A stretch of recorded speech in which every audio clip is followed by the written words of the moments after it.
semuanya, apa kabar? Bertemu lagi dengan saya Intan Somadina dan Dokter Haikal. Halo Intan, apa kabar? Dokter, apa kabar? Baik, dokter. Pastinya hanya di Hidup Sehat ya, dokter. Betul. Nah, tadi kita udah sama-sama lihat ya, bahwa memang jalan kaki itu banyak sekali manfaatnya kalau dilakukan di pagi hari, dokter Haikal ya. Termasuk menjaga fungsi hati juga Intan nih. Karena di masyarakat ya mungkin dikenal istilahnya sakit liver atau sakit hati. Tapi ini sakit hati sebenarnya ya, bukan iri dengki ya. Iya.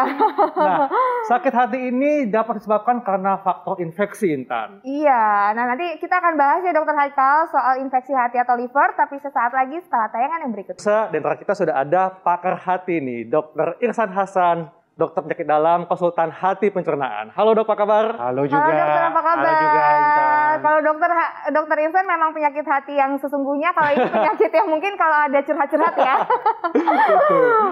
Oke, langsung aja. dok, ini infeksi liver merupakan penyakit yang cukup umum dok di masyarakat ya. Dan ada yang mengatakan bahwa infeksi liver disebabkan karena makanan atau minuman yang terkontaminasi oleh virus atau parasit. Ini fakta atau mitos? Jawabannya fakta. Fakta dok. Oh. Nah, tetapi nggak segampang itu liver mengalami infeksi. Maksud saya tidak segampang itu, orang salah makan kemudian muntah, mencret, muntaber, itu kan sering. Betul. Kayaknya sih kita di Indonesia ini hampir semua udah pernah muntaber. Karena makanan yang terkontaminasi virus atau parasit. Ya. Infeksi karena saluran pernapasan di paru, dekat-dekat orang batuk, pilek, ketularan, itu juga sering. Tetapi nggak berarti makanan masuk terus cepat pergi ke liver. Karena sebetulnya perjalanan menuju ke hati atau ke liver itu cukup panjang, cukup jauh. Tetapi bisa, karena pertanyaannya bisa. Parasit dan virus itu bisa pergi ke hati. Tapi karena perjalanannya panjang, kejadiannya nggak sebanyak orang infeksi usus. Jadi kalau ditanya bisa, iya bisa. Nah, memang virus yang menyerang hati itu ada yang lewat makanan, ada yang lewat darah. Sebetulnya maksudnya darah adalah disuntikan, transfusi, pakai jarum yang nggak steril. Sebetulnya yang lebih diperhatikan adalah yang lewat darah tadi. Padahal yang lewat makanan juga cukup banyak. Hanya seringkali tidak terlalu bergejala. Sehingga nggak terlalu jadi perhatian serius. Tapi singkatnya jawabannya bisa. Oh bisa. Ya. Jadi artinya kalau lewat makanan ini butuh pemaparan yang lebih sering dok ya? Ya, dan daya tahan yang turun. Dan virusnya juga virus-virus khusus. Nggak sembarangan virus yang bikin muntaber kemudian menyerang hati, nggak. Contohnya yang paling terkenal adalah virus hepatitis A. Nah, itu kalau minuman atau air, makanan tercemar, itu bisa terkena. Bahkan bisa bikin wabah. Beberapa tahun yang lalu 1.200 orang terkena di daerah Jawa Timur karena wabahnya. Jadi memang virusnya khusus, spesifik. Oh, spesifik ya dokter ya virusnya. Nah dokter, ini ada juga nih dok, fakta dan mitos yang beredar bahwa kalau perut dan pergelangan kaki membesar serta kulit menguning, ini adalah salah satu gejala infeksi liver. Fakta atau mitos? Tapi jangan dijawab dulu dokter. Nanti kita temukan jawabannya pemirsa sesaat lagi, tetap di Hidup Sehat. Kita kembali lagi di Hidup Sehat dan kita masih membahas mengenai penyakit hati atau liver. Nah tadi ada pertanyaan yang belum terjawab dokter. Ini bahwa perut dan pergelangan kaki membesar serta kulit menguning ini adalah tanda atau gejala liver. Ini fakta atau mitos dok? Ya, supaya nggak salah persepsi saya jawab mitos saja ya. Oh mitos. Jadi saya jawab mitos karena perut membesar, kaki membengkak ya tadi. Itu sebetulnya bukan gejala infeksi hati. Oh, bukan gejala infeksi hati? Ya, itu gejala kerusakan hati yang sudah parah. Kalau kuningnya bisa, tapi kalau digabung itu semua perut besar, kaki bengkak, mata kuning, kulit kuning, pipis kayak teh, itu gejala infeksi yang sudah berlanjut menjadi kerusakan. Dan itu prosesnya bisa bertahun-tahun. Itu yang disebut sebagai sirosis atau pengerasan hati. Untuk menjadi kondisi seperti itu perlu waktu belasan tahun, 20 tahun. Jadi saya lebih suka mengatakan itu gejala dari sirosis hati. Gejala dari pengkerutan hati, pengecilan hati. Bukan gejala dari infeksi hati. Supaya saya bilang nggak salah pengertian. Maksudnya nggak salah itu adalah, kan saya nggak bengkak kakinya. Saya nggak buncit perutnya. Berarti nggak ada infeksi hati. Oh, belum tentu. Gejala infeksi hati itu bisa dari tanpa gejala sama sekali sampai hanya mual, begah, kemudian kuningnya, memang kuningnya ada, tapi nggak sampai perut besar, kaki bengkak. Tapi yang harus diatensi nih dok, kalau kita merasakan gejala apa sih dok? Nah, ini memang sulitnya hati. Hati ini tidak memberikan gejala yang sangat spesifik. Banyak gejala yang rancu dengan organ lain. Yang paling khas sebetulnya adalah kuning. Jadi kalau sudah kuning mata, kuning kulit, ini biasanya khas hati. Walaupun bisa juga ini terjadi karena organ lain. Misalnya apa? Empedu. Batu empedu tersumbat, itu juga bisa kuning. Yang lain misalnya adalah begah, lemes. Aduh, kok saya jadi cepet capek ya hari-hari ini. Kok perut rasanya begah aja. Mungkin itu liver. Tapi sakit mah pun juga bisa seperti itu.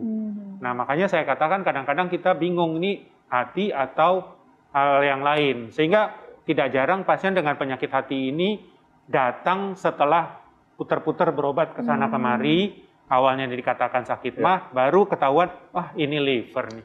Begitu. Jadi hati ini memang organ yang kompleks dok ya, sekompleks hati perasaan. Dok. Betul sekali. Kalau itu complicated banget dokter Haikal. Nah, kita pengen tahu nih sebenarnya apa saja sih fungsi hati. Nah, kita lihat dulu tayangannya berikut ini.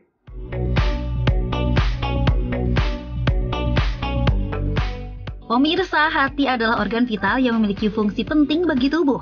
Bila kondisi hati memburuk, maka fatal akibatnya. Berikut ini adalah fungsi hati yang perlu Anda ketahui. Pertama, hati berfungsi menyaring darah dari zat yang membahayakan tubuh seperti racun, obat, dan alkohol yang akan diubah oleh hati menjadi molekul yang larut dalam air dan dikeluarkan melalui urin. Kedua, hati menyimpan cadangan energi dan nutrisi seperti asam folat, zat besi, dan jenis vitamin seperti A, vitamin B12, vitamin D, dan K. Selain itu, hati menyimpan glukogen dan mengubahnya menjadi glukosa saat kadar glukosa darah kita rendah. Fungsi hati berikutnya menghancurkan sel darah merah yang sudah tua untuk kemudian diproses oleh hati menjadi bilirubin, yang kemudian akan disaring oleh ginjal menjadi urin yang berwarna kuning. Nah, saat terjadi gangguan pada hati, bilirubin tak bisa diproses dengan baik sehingga menumpuk dan menyebabkan hepatitis atau penyakit kuning. Keberadaan hati tak semata menyaring racun dalam tubuh, namun ternyata turut memproduksi zat yang dibutuhkan tubuh seperti zat empedu, hormon pertumbuhan bagi anak, kolesterol dan protein seperti albumin dalam menjaga keseimbangan cairan dalam sistem sirkulasi tubuh.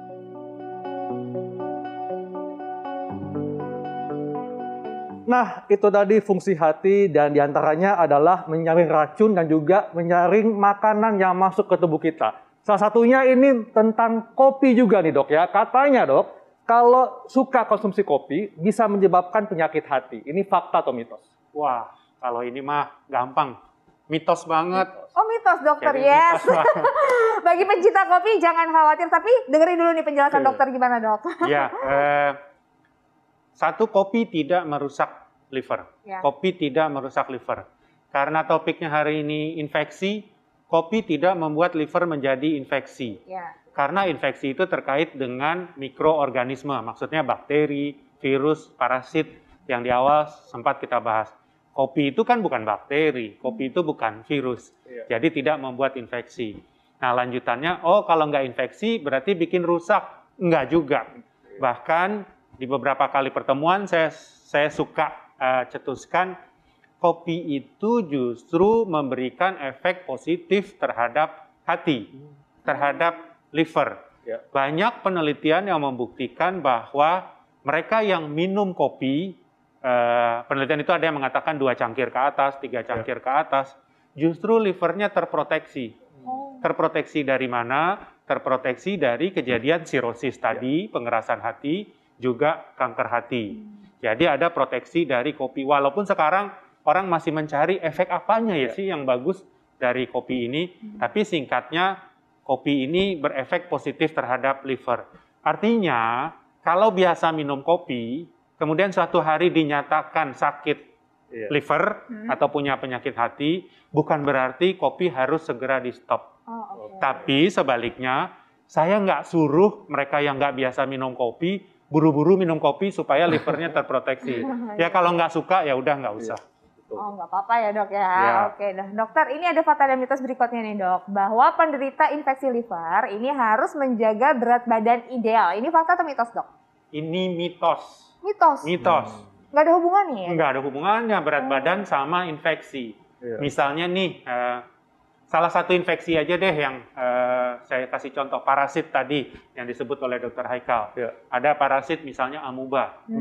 Amuba kita tahu bikin disentri amuba, yang buang air besarnya berdarah. Dia bisa pergi ke hati, kemudian bikin namanya abses hati amuba. Apa itu abses hati amuba? Abses hati amuba itu amuba masuk ke hati, lalu bikin bisul. Bisul sama seperti bisul di kulit. Oh. Bisul itu isinya nanah Bisul di hati? di hati. Oh. Kadang-kadang nanahnya itu ukurannya bisa 5 cm, 8 cm. Kami kadang-kadang sedot nanahnya keluar. Itu nggak ada hubungannya dengan berat badan. Gitu. Orang kena bisul itu, ya diobati bisulnya dengan anti amuba, dikeluarkan nanahnya. Mau dia gemuk, mau dia kurus, nggak peduli. Yang penting bisulnya disembuhkan. Begitu. Iya. Dok, penyakit hati ini kan memang juga terkait dengan pola hidup dok ya. Jadi kalau misalnya ada kebiasaan begadang, kelelahan, stres dapat menyebabkan penyakit liver atau hati. Ini fakta atau mitos dok? Jawabannya fakta deh. Pakai deh ya. Oke deh. Kenapa dok? Oke deh. Kenapa? Karena Karena saya deg-degan. bukan begadangnya ya, bukan stresnya yang membuat seseorang terkena penyakit liver. Iya. Tetapi daya tahan yang menurun. Tadi kan sudah disampaikan salah satu fungsi liver itu adalah mempertahankan, memproduksi sel-sel imun, kekebalan. Nah, pada saat kekebalan ini menurun, kemudian hati gampang mengalami gejala infeksi. Jadi, apakah orang stres kemudian jadi mengalami infeksi hati atau penyakit hati? Sama sekali tidak.